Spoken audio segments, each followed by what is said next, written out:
Que feriez-vous si votre honneur vous interdisait de gagner votre vie? Amadou Traoré, griot de Bamako, vient de refuser 500 000 francs CFA pour une chanson. Cette décision va révéler un mensonge familial vieux de 40 ans. Regardez jusqu'à la fin et découvrez pourquoi ce silence vaut plus que l'or. Amadou Traoré ajuste sa guitare dans la cour de la famille Keita. Les boubous colorés des invités contrastent avec le visage sombre d'Amadou qui scrute l'assemblée de 300 personnes. Autour de lui, l'atmosphère festive du mariage attend le moment le plus sacré, la chanson généalogique qui honorera les ancêtres de la mariée. Amadou connaît cette famille depuis 30 ans. Il a chanté pour 3 générations de Keita, perpétuant une tradition qui remonte à l'indépendance du Mali en 1960. Mais aujourd'hui, quelque chose a changé. Sédou Keita, le père de la mariée, s'approche avec une enveloppe épaisse. Ses pas résonnent sur le sol de terre battue. Amadou, voici 500 000 francs CFA. Chante l'histoire de notre lignée comme tu l'as toujours fait. L'argent représente 6 mois de revenus pour le griot. Sa femme Fatoumata attend leur 4e enfant. Les factures s'accumulent sur la table de leur modeste maison de Bamako. Amadou regarde l'enveloppe, puis les visages expectatifs des invités en boubou brodés d'or. Il se lève lentement, ses mains tremblent légèrement sur le manche de sa guitare. Il prononce alors les mots qui vont tout changer. Je ne peux pas chanter votre histoire aujourd'hui. Un silence de mort s'abat sur la cour. Les conversations s'arrêtent net. Sédou Keita blêmit sous son grand boubou blanc. Les invités murmurent, incrédules. Dans la tradition malienne, un griot ne refuse jamais de chanter. C'est son devoir sacré, sa raison d'être depuis des siècles. Qu'est-ce que tu dis? Demande Sédou, sa voix tremblant de colère et d'incompréhension. Amadou ramasse sa guitare et se dirige vers la sortie, ses sandales claquant contre le sol. Je ne peux pas mentir devant Dieu et devant les ancêtres. Ce secret familial remonte à l'indépendance du Mali, et il est temps que la vérité éclate. Quel mensonge vieux de 65 ans Amadou refuse de perpétuer au risque de détruire sa réputation et celle de la famille Keita. Le lendemain, Amadou trouve sa porte marquée à la craie rouge, le signe traditionnel du déshonneur. Ses voisins détournent le regard. Fatoumata pleure dans la cuisine. Tu as détruit notre famille, pourquoi? Pour ton orgueil? Sédou Keita arrive avec ses frères. Amadou, tu as 24 heures pour revenir chanter. Sinon, aucun griot de Bamako ne travaillera plus jamais pour toi. Tu seras banni de la confrérie. Amadou sait que cette menace n'est pas vaine. La confrérie des griots contrôle tous les mariages, baptêmes et funérailles de la capitale. Sans elle, il ne peut plus exercer son métier. Mais Amadou a découvert quelque chose qui change tout. Il y a une semaine, en préparant la chanson généalogique, il a rencontré Mamadou Diarra, un vieil homme de 85 ans. Mamadou lui a révélé un secret terrible. Les Keita ne descendent pas des rois du Mali. Leur vrai ancêtre était un esclave affranchi qui a volé l'identité d'un noble mort. Amadou a d'abord refusé de croire. Puis Mamadou lui a montré des documents, des témoignages, des preuves irréfutables. La prestigieuse lignée des Keita n'est qu'un mensonge construit sur 40 ans de fausses chansons généalogiques. Si je chante leur fausse histoire, je trahis ma mission de gardien de la vérité, explique Amadou à sa femme. Le téléphone sonne.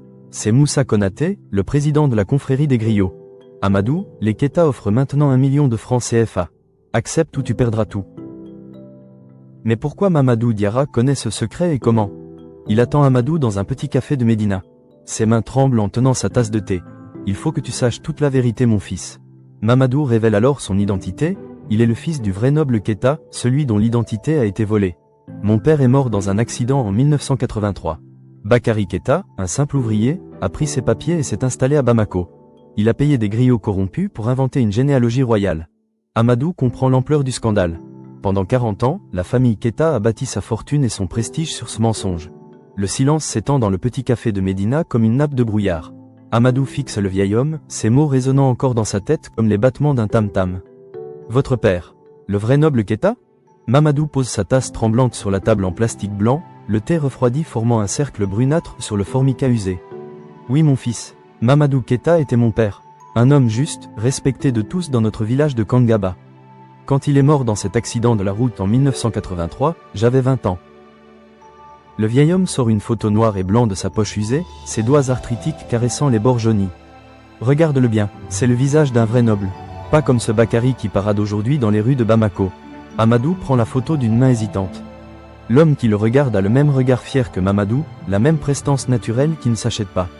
Les traits sont nobles, authentiques, gravés par des générations de sang royal. Mais pourquoi? Pourquoi avoir attendu 40 ans pour révéler la vérité?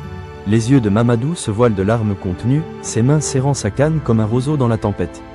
Parce que j'étais jeune, pauvre, sans éducation. Qui m'aurait cru contre un homme qui avait déjà commencé à acheter les griots? Bakary était malin, très malin.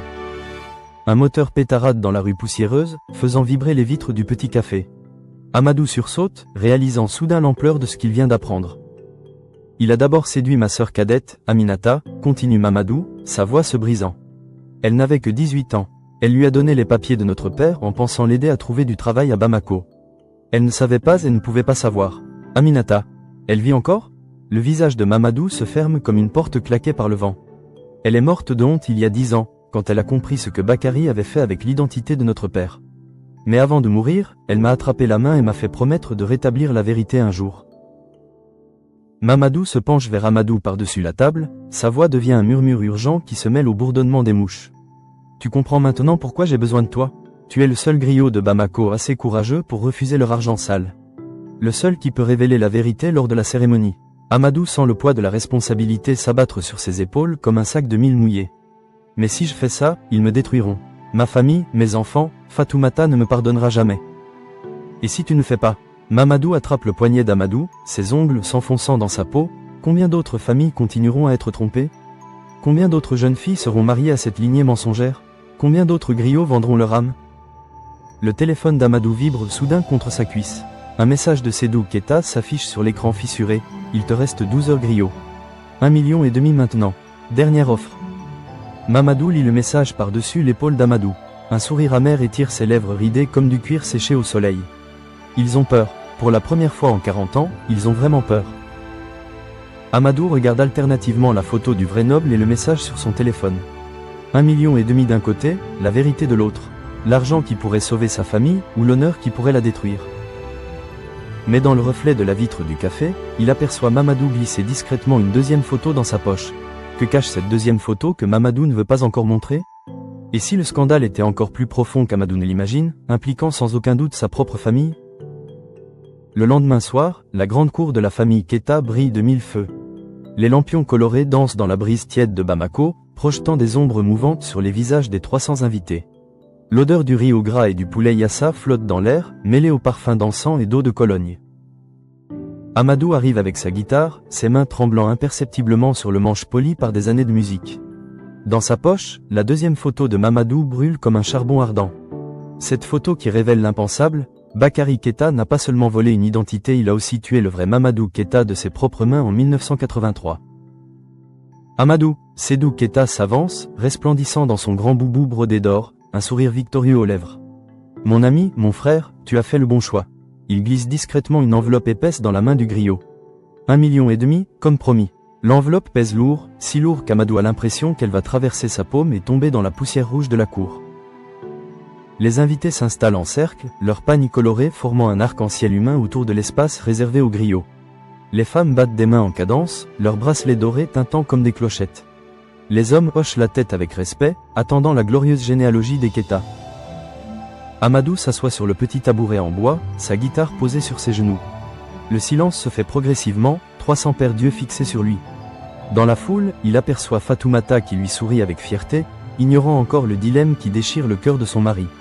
Mesdames et messieurs, sa voix porte dans la nuit étoilée, ce soir, je vais vous raconter une histoire. L'histoire vraie de la famille Keita. Sédou se penche en avant, son sourire s'élargissant.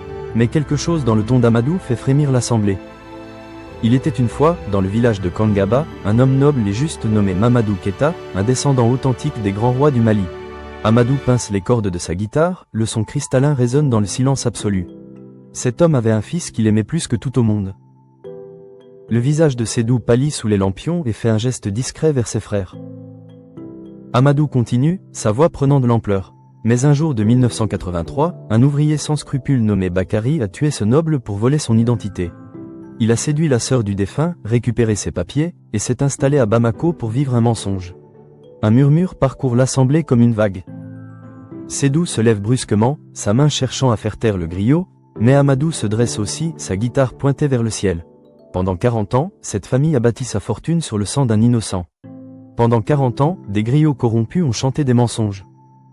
L'enveloppe tombe de la main d'Amadou, les billets s'éparpillant dans la poussière comme des feuilles mortes. Sédou hurle le désordre à ses frères, mais il est trop tard. La vérité a éclaté comme un orage dans la nuit de Bamako. Voici la vraie photo du noble Mamadou Keïta. Amadou brandit le cliché au-dessus de sa tête. Et voici la preuve que votre patriarche Bakary l'a assassiné. La deuxième photo passe de main en main dans l'assemblée horrifiée. On y voit Bakary Keïta, plus jeune, debout près d'une voiture accidentée, un sourire satisfait aux lèvres. Les invités se lèvent dans la confusion, certains criant à l'imposture, d'autres réclamant des explications. Sédou et ses frères se ruent vers Amadou, mais le griot se perd dans la foule, sa guitare serrée contre sa poitrine. Cette nuit-là, Amadou rentre chez lui sous les étoiles de Bamako, plus pauvre qu'il ne l'a jamais été, mais le cœur enfin en paix. Fatoumata l'attend sur le seuil, les yeux rouges de larmes, mais elle lui prend la main sans un mot de reproche. « Tu as fait ce qu'il fallait » murmure-t-elle en caressant son visage fatigué. 6 mois plus tard, Amadou a perdu tous ses contrats, mais il a gagné quelque chose de plus précieux, le respect de sa communauté et la paix avec sa conscience. La leçon de vie, l'intégrité n'a pas de prix, même quand elle coûte tout ce que nous possédons. Amadou nous enseigne que certaines valeurs valent plus que l'argent ou la sécurité. Choisir la vérité plutôt que le mensonge confortable demande un courage extraordinaire, mais c'est ce qui sépare une vie authentique d'une existence de compromis. Parfois, perdre notre réputation pour garder notre honneur est le seul choix qui nous permet de nous regarder dans le miroir. Cette histoire vous a touché? Alors likez cette vidéo et abonnez-vous maintenant pour ne rien manquer de nos nouveaux récits de vie authentique.